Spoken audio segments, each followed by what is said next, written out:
Welcome all, Abhilash here. So this is the first session on the Consumer Protection Act 1986. So in this session I'm going to talk on the Consumer Protection Act 1986 only. So in the next session we will talk on the Consumer Protection Act 2019.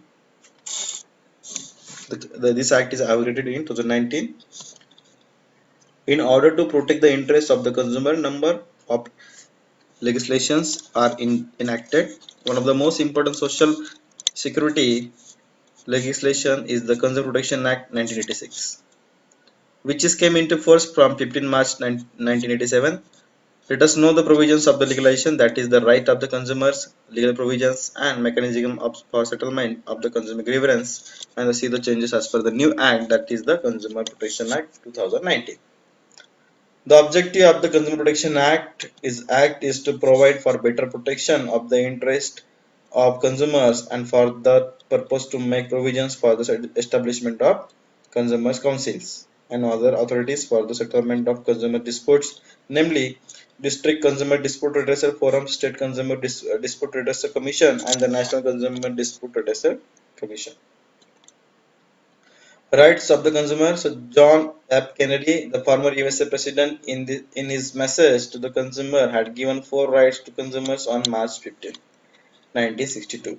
So these rights are right to safety, right to be informed, right to choose, and right to be heard. On the March 15 every year, we are celebrating as a World Consumer Right Day. On 9/24, it's a National Consumer Rights Day.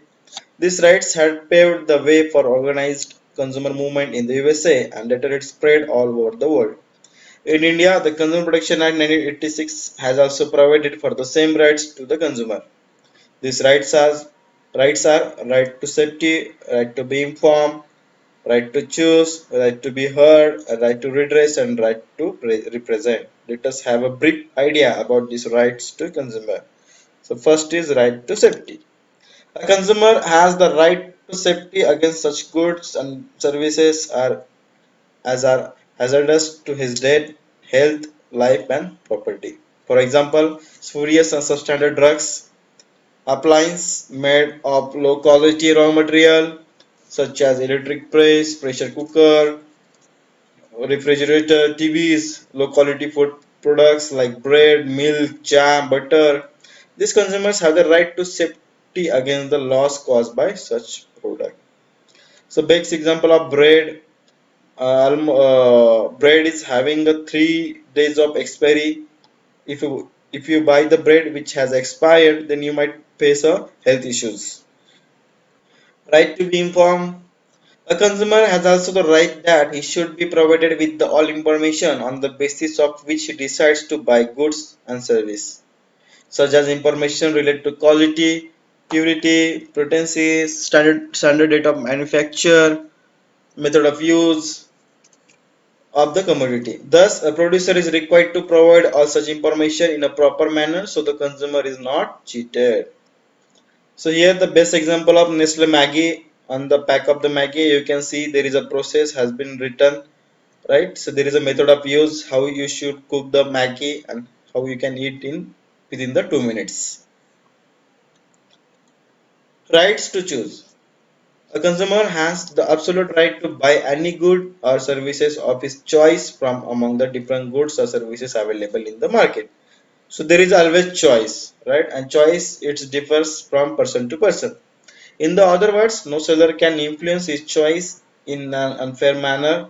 If any seller does so, it will be deemed as interference in his right to choice. So consumer is has a options. He can choose wide range of products and he can buy anything. Right to be heard. A consumer has the right that his complaint be heard.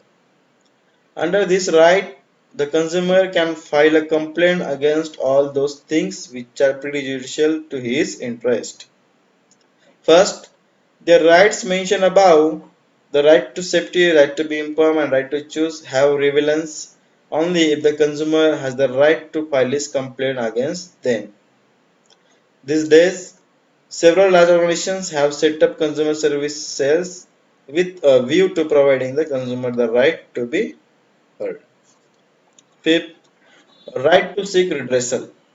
This right provides compensation to the consumers against the unfair trade practice of the seller. So, under the Consumer Act, if you are not happy with the product, with the good, with the service, you can file a complaint against the business owner for unfair trade practice. For instance, if the quantity and quality of the product do not conform to those promised by the seller, the buyers has the right to claim compensation.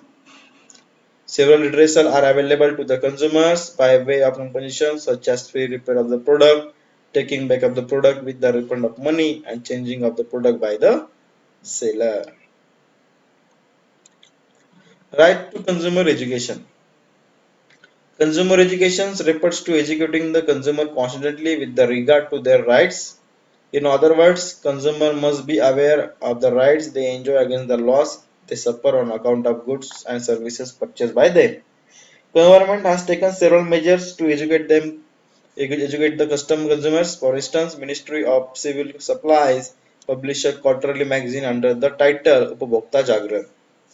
Doordarshan telecast a program like the Sanrakshan Upabhokta Ka, and apart from this, Consumer Day is observed on the March 15 every year in India.